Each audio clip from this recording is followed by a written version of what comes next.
That's also why he was so good at fighting, man. In the middle of the Jose Aldo fight, I remember looking in his eyes and watching how calm, like genuinely calm he was. I'm like, this guy just, and Dana said it best, he's like, he eats pressure. The guy's absolutely unshakable. Look, when we're talking about the heavyweight personalities in combat sports, especially somebody like Conor McGregor, there's always this swirling storm of commentary, right? But here's the thing, when it comes to all that external noise, all those hot takes, all those endless debates happening everywhere, the man genuinely couldn't care less. It all just slides right off. He's locked into his own frequency, completely zeroed in on what matters to him. It is interesting that in the time where that low calf kick is coming to prominence, and, you know, this is also the time when Conor started moving away from the sport, took time off, fought boxing, you know, then came back and had the fight with Khabib, and then came back and had the fight with Cowboy. The calf kick was never in play in any of his fights. But if you look at him stylistically, and this is one of the things, I love DC's detail that he does on ESPN. It's amazing. But when he broke down Conor's heavy weight on the right leg, he leans in like this all the time. It's such a big weapon. And sometimes he, like you said, that wide stance as well. It's just hard to check the kick from that wide stance. You know, well, it's a crazy stance for everything other than calf kicks. It's a great stance. I mean, he's so good at moving in and covering distance with that stance. As of right here, right now, Gaethje McGregor is still on the table, and I think that should be pulled. I do not believe that Conor should walk into a title fight, but moreover, I will tell you, and Conor will too, he's not going to 155. Now, the promotion does not yet have that through their head. They are still pushing for Conor and 155. This is all extremely accurate information. So, I think there's a lot of options for McGregor. I really think that if it's not him versus Chandler, it should be. We really should look at that. We fans were promised a certain fight. We fans have been pretty damn patient. What's wild is he doesn't just ignore the madness, he actually feeds off it. He craves it. The chaos isn't something that happens to him, it's something he creates on purpose. Most fighters would see all that controversy as baggage or just collateral damage from being outspoken, but McGregor treats it like rocket fuel, like a weapon he's perfectly designed to wield. Some people think it's all just noise, but watch him closely and you'll see he genuinely loves dancing in that hurricane of chaos, flipping the entire game upside down just by showing up. It depends you fight with who. If you're gonna fight with Cowboy Cerrone, you're gonna look good. You're gonna be like lion. But if you're gonna fight like guys who on the top, who really best in the world, like Dustin Poirier, like this fight gonna show your level. You know, okay, fight with Cowboy or like these fights, be lion and that's it, make money. This is smart. But if you wanna become champion, if you wanna fight like Beneil, Islam, Charles, Dustin Poirier, Justin Gaethje, these guys lions, you know. These guys gonna show your level. So here's where things get really interesting. With this massive White House event getting closer, one fighter's name keeps echoing through every single conversation in the sport. McGregor's presence is like a black hole, pulling in callouts from everywhere. Veterans and rookies alike are all circling, waiting for their shot. What's really captivating is watching the experts completely split down the middle. Nobody can predict how this whole thing plays out. But there's one thing everybody knows for certain. When those cameras roll, when that spotlight hits, McGregor's gonna be dead center in all of it. Everything else about this historic moment is just pure potential, wild speculation, and absolute mayhem waiting to explode. What's next, Mauricio? O que é o próximo? O que é o que vem agora pra você? Eu pedi Paddy Pimblett na Casa Branca, talvez Conor McGregor tá querendo lutar também. Eu vi na internet rumores que ele acha melhor lutar contra mim, que sou um bom striker e que vai dar show pra galera, do que contra o Michael Chandler, que vem só de derrotas. E eu tô aqui, eu sou trabalhador do UFC, o que o UFC colocar, eu tô pronto. Yeah, I work for UFC, but of course I want to fight on White House, maybe with Paddy Pimblett or maybe Conor. I saw something about Conor saying that it's good to fight with me than Michael Chandler. So yeah, but I'm a UFC, so... Now, as this whole situation develops, with so many pieces still moving around, there's this one fighter who keeps pulling everyone into the conversation, Mauricio Ruffy. Someone who never backs down from anything, completely refused to be intimidated by having McGregor's massive presence hanging over this White House card. Ruffy didn't just hold his ground though. When people started asking about his next fight, he dove headfirst into all the McGregor gagulation. Word on the street is that Conor's specifically hunting for a striker, someone who brings fireworks instead of playing it safe and boring. Ruffy stepped up and basically said that's exactly who he is, not with crazy demands or conditions, just pure availability. He made it totally clear that he's locked and loaded, ready to step up whenever, letting the UFC make the call. Because if McGregor really wants a fight that's gonna be absolutely electric, Ruffy's throwing his name right at the top of that list. Even though he might not be the best fighter in the world right now, he's the golden goose. Of course he is. Now, don't think it's just the up-and-coming fighters who feel bulletproof when McGregor's name comes up. When Conor enters the picture, even the current champions, the absolute elite, start running the numbers on what that could mean. Look at Ilia Topuria, for example. He was completely direct about his position. From where he sits, there's zero logical reason to turn down a McGregor fight, and he explained exactly why it's not really about the competition, or proving who's tougher inside that cage. The real game is the sheer magnitude of what a McGregor fight represents. We're talking about locking yourself into history, stepping under lights that nobody else can create, generating numbers for pay-per-view, viewership, sponsorship deals that can completely transform everything about your career trajectory. Topuria was crystal clear about it. He's ready to answer that phone call the second it rings. Zero hesitation. Fighting Conor is like catching lightning. No, it just... that would be a great one. But what excites me more is the fight with Paddy. Really? Yeah, that fight excites me even more. And if they could put that fight in Spain... The staying power of his brand is just absolutely incredible to witness. You simply cannot diminish that kind of impact, even at this stage. Joe Rogan, with his deep understanding of this sport, broke down Conor's appeal with perfect precision. Rogan made it clear that McGregor's magnetism, that undeniable star quality, hasn't faded even slightly. Regardless of where he currently sits in the competitive hierarchy, his massive drawing power stays completely intact, even though he might not be the undisputed king at the very top of the skill ladder anymore. McGregor consistently pulls more eyeballs than everyone else in the division combined, and most importantly, he still guarantees those massive viewership numbers. That kind of supernatural ability to command attention is incredibly rare in an industry where careers can explode and disappear overnight, and that's exactly why his name dominates every White House card conversation. People need to see what happens next. I feel like there's a couple guys who kind of changed the game. One of them was Chael Sonnen, and another one is Conor McGregor. Yeah. And part of the way they changed the game was talking mad shit and getting a lot of people to pay attention to them. Yeah. And Which, cool, you know? Like, it got them a lot of attention. It got them a lot of money. But, like, and if that's what makes them happy, cool.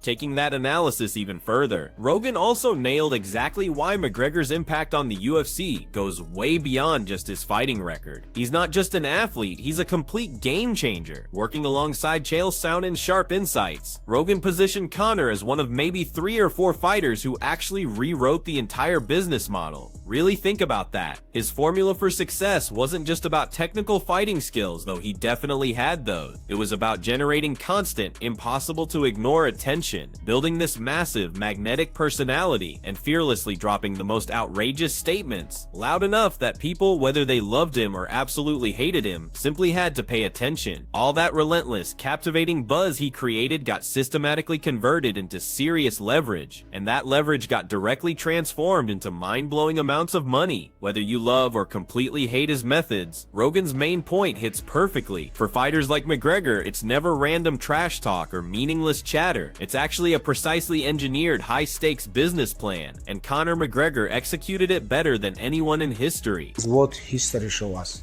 When you take like this damage, you're never gonna be same, never ever. Okay, if we talk about Conor, okay, like last couple years he's not hungry, and now what happened with his legs? Like never ever, never people come back. And never gonna be people on the same prime twice. Prime come only one time.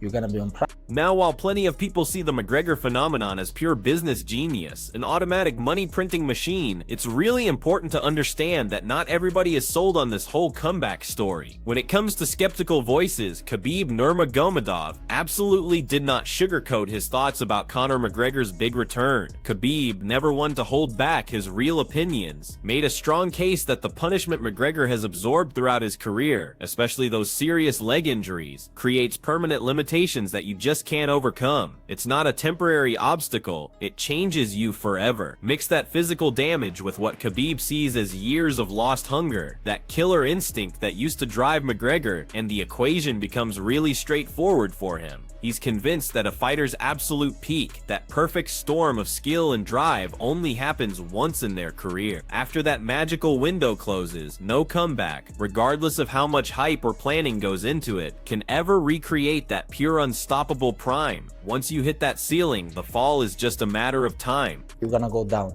It depends you fight with who. If you're gonna fight with Cowboy Cerrone, you're gonna look good. You're gonna be like lion. But if you're gonna fight like guys who on the top, who really best in the world, like Dustin Poirier, like this fight gonna show your level. You know, okay, fight with Cowboy or like these fights, be lion and that's it, make money. This is smart. But if you wanna become champion, if you wanna fight like Beneil, Islam, Charles, Dustin Poirier, Justin Gaethje, these guys lions, you know. These guys gonna show your level. Khabib wasn't finished with just that observation though. He connected his whole theory directly to this White House card, treating it as much more than entertainment or a flashy money grab. He gave a perfect example. Putting McGregor against someone like Cowboy Cerrone might make him look spectacular and definitely move tons of tickets, but it completely sidesteps the real question. What everyone actually wants to know in Khabib's mind is whether McGregor can still compete with the absolute monsters of this division. We're talking about killers like Dustin Poirier, the dominant Islam Makhachev, the dangerous Charles Oliveira, or the explosive Justin Gaethje. For Khabib, this White House platform isn't about soaking up attention or securing another massive payday. It's the ultimate proving ground to determine if McGregor's peak is completely behind him, or if somehow he can still operate at that championship level of competition. From Khabib's perspective, whatever matchup gets chosen will expose the real truth. Is Conor still a legitimate threat, or has he evolved into just an entertaining sideshow? God that dictates my journey and all of our journeys, and I live my life by God's word. And since around that time that you mentioned at the last event, I've engaged on a spiritual journey, and I'm saved, I am healed, and you know, on the back of that, the world is in for a treat. The world is in for a treat. My competitive spark that was once in my heart is now a roaring blaze. So I'm very excited. You know, I envy these men up here on this dais. They're right about to make weight, and they're to go in and enjoy and entertain and do what they were called to do. As am I called to do it. You know, I'm eager to get back, and right now I had to dial myself in and go inward, and that I done, and I'm very, very excited to come back my own self. While Khabib kept questioning whether McGregor still carries that deep competitive fire needed to compete with the best, Conor himself insists with complete conviction that the answer is absolutely yes, and stronger than ever. With the White House card getting closer, McGregor has positioned his anticipated return as way more than just another fight night. For him, it's evolved into a personal crusade, something he says gets powered by serious faith and deep self-examination, that same fire that used to consume him. That endless need to dominate, he confidently claims, isn't just returning, it's burning with more intensity than before. After deliberately stepping back to reset mentally and physically, McGregor swears he's coming back more precise, more focused, and completely ready to demonstrate that he still deserves to be on the biggest stages in combat sports.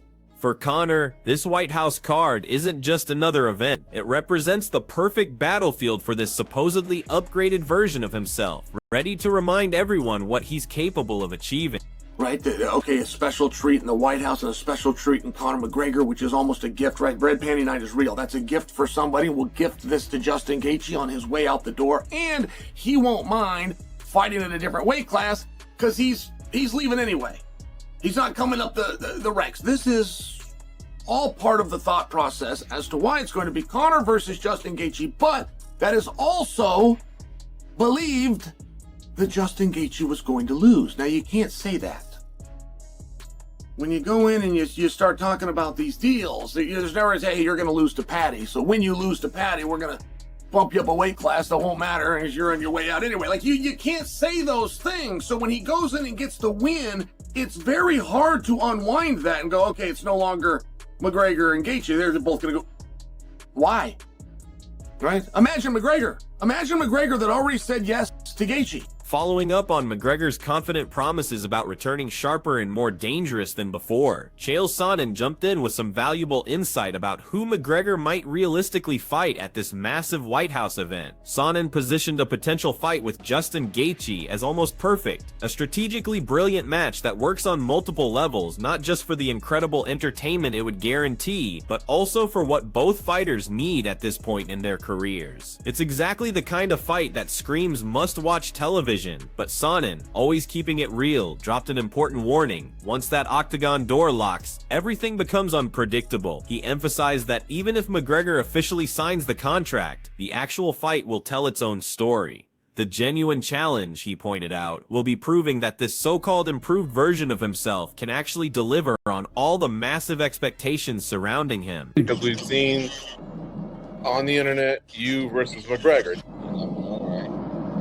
Shit, give them what they want, not what they expect.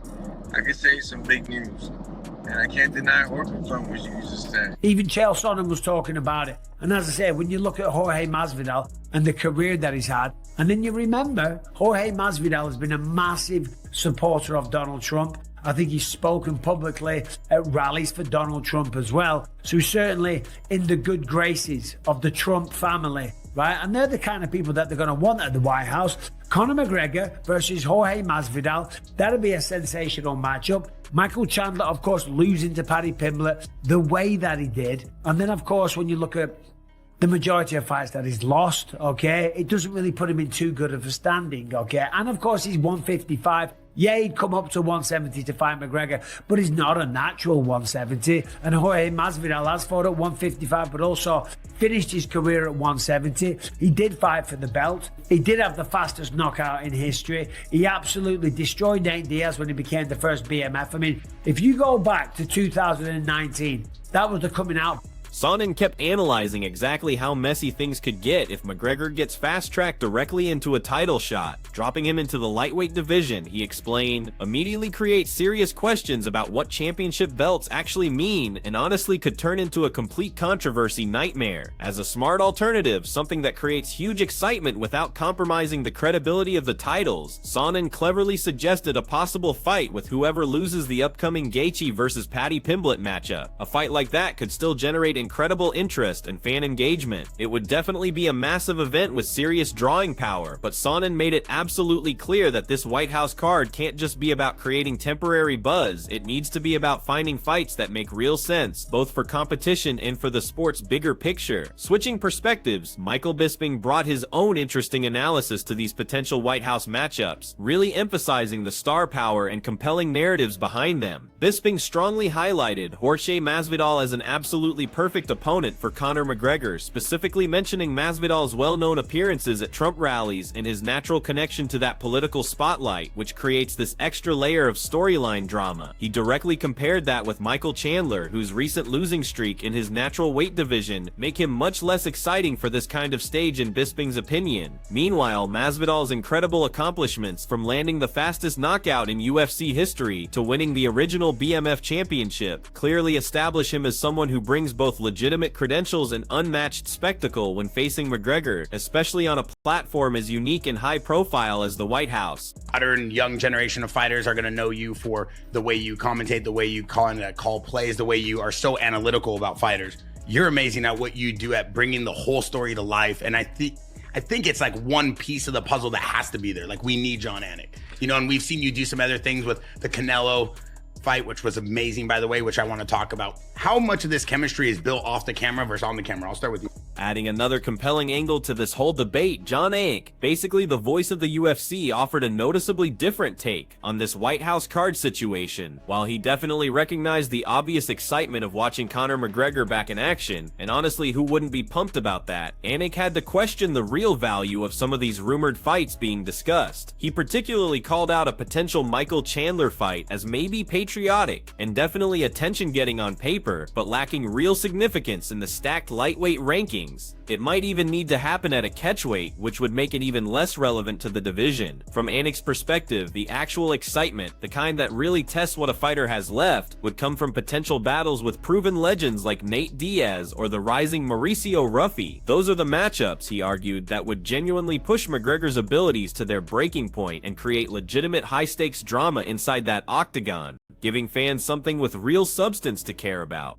You know, it's no secret. Obviously, I want to fight Conor, and I think it's no secret by the things that he's posting, the interviews that he's doing, the number of times he said my name, posted a video of me and him and our highlights and all that kind of stuff a week or so ago. He wants to fight me. I want to fight him. He wants to fight at the White House. I want nothing more than to be wearing the red, white, and blue stars and bars, walking onto the White House lawn and fighting at the White House. You know how hard it is to put percentages on anything in mixed martial arts. It's such a crazy sport, and that's why we love it. But one thing is for sure, Conor wants to fight me at the White House. I want to fight him at the White House. And conversations are being had. I think things are moving in that direction, but we're never going to know when this thing's going to be announced. So we will see. All I know is I'm going to start training here very soon, like laser focused on June, whatever it is. And they're going to keep holding the cards close to their chest, as they always do, trying to keep things a secret. And we'll see how. Perfectly supporting Anik's argument about needing fights that actually matter, Michael Chandler himself stepped up with a totally direct call-out that couldn't be more clear. He announced that he wants Conor McGregor, and not just anywhere, specifically on that incredible White House stage. Chandler, radiating complete confidence, pointed to McGregor's own social media activity, his recent interviews, and even his training footage as solid evidence that they're both thinking the same thing. While he smartly recognized that MMA is completely unpredictable and nothing gets confirmed until contracts get signed, he made it obvious that from his view, both fighters want this fight badly, and importantly, conversations are actually happening behind closed doors. Chandler isn't just sitting around hoping though, he's already deep into his training camp, getting himself completely prepared to turn this dream matchup into reality. The moment the UFC officially approves it, he's not talking about it, he's actively getting ready for it. After breaking down all these different angles and possibilities, we really want to know what you think. Which fight do you honestly believe creates the most sense and would bring the most explosive entertainment for Conor McGregor at this incredible White House card? Could it be the motivated Michael Chandler, the explosive Jorge Masvidal, the hungry Mauricio Ruffy, or maybe someone completely different that hasn't been mentioned? Let us know your real thoughts, throw your predictions in the comments down below, and become part of this discussion. Also, if you haven't done it yet, hit that subscribe button right now so you never miss our detailed fight analysis, insider information, and all the important updates as this historic card keeps developing and taking shape. Trust me, you don't want to miss any of this.